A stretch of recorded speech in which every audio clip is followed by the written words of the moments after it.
And we're back now with Congressman Ron Paul, who joins us from Fairbanks, Alaska, where it is the middle of the night. But there are 24 delegates up there for grabs on Tuesday. Congressman, thank you so much for joining us. Let me ask you this question. Where do you think that you can win on Tuesday night? Well, my measurement of winning is, winning most of the majority of the delegates. And in that case, we have about 3 states that we've already concluded that we may well win. And so next week here in Alaska, there's a very good chance we'll come out with a majority of the delegates in Idaho as well as North Dakota. Congressman, let me ask you this question, and I mean this as a serious question, and I mean it with respect. Are you in this to the end? Do you really think you could actually win the nomination, or is there a different purpose in your campaign and in your running? Yeah, I've answered this question, a few times, and I don't know why there has to be an either-or. Matter of fact, if you're in a race to make a point or, to promote a cause, the best way to do that is to win. So by the fact that I won 12 times in Congress and got the people of that district to understand what true liberty is about and what a strict constitutional does and, argue the case of sound money and a different type of foreign policy. So by my winning those elections was very, very beneficial to promoting that cause. So it doesn't bother me. Do I believe I can win? Yes. Do I believe the chances are slim? Yes, I do.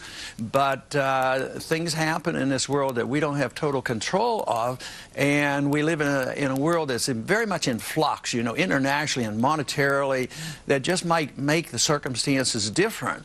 But I understand your question, but I think it should never be considered an either-or issue. But I do take it from what you're just telling me this morning that your main purpose here is to make a point, to underline why you think the libertarian point of view is the way to go. So I take it what you're trying to do here is strengthen libertarians rather than your main objective being to win the nomination. Well, no, I said something different. I said both are mutual.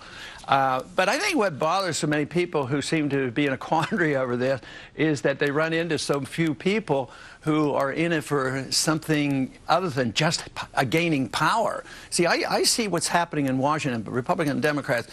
Everything is spent on gaining power because I don't see the difference in the foreign policy. Nothing changes, with the overseas adventurism. Nothing changes with the monetary policy. Nothing changes with the deficits. Nobody seems to care about personal liberties. So when you run into somebody, it gets confusing. You say, well, he cares a whole lot about the issues. He can't care about his power. No, I don't care about power, but I care about influence, and the best way you can influence a nation and move a nation is by translating this into political action that is successful. So believe me, the people who come and support me are very, very determined to win.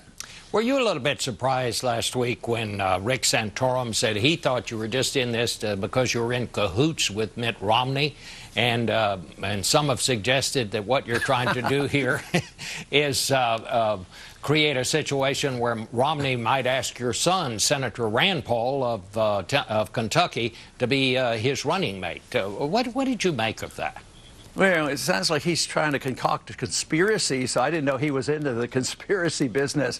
Now, I think that's all created, but I think the media is fed on that because, they keep saying, is there a deal, is there a deal? And obviously not. He wouldn't do it, I wouldn't do it. And I think that's just Santorum trying to talk about something, and he didn't have any issues to attack me on, so he had to go after me on something as silly as that. This whole thing that the people down here in the lower 48 are talking about this morning, this fact that Rush Limbaugh apologized for calling the young woman from Georgetown who testified before Congress a prostitute because she testified in favor of government health care plans paying for birth control pills. He has apologized. Number one, what do you think about the fact that he apologized? And number two, does it kind of bother you when the campaign kind of wanders off into these social issues? Well, yeah, but I don't consider that strictly a social issue. I think he should have apologized. I had said he used very crude language, and I think he gets over the top at times. So, but it's in his best interest. That's why he did it. I don't think he's very apologetic. He's doing it because some people were taking their advertisements off his program. It was his bottom line that was concerned about. Now, I don't see this. I think when Santorum talks about birth control, he doesn't believe people should have birth control. He gets off into social issues.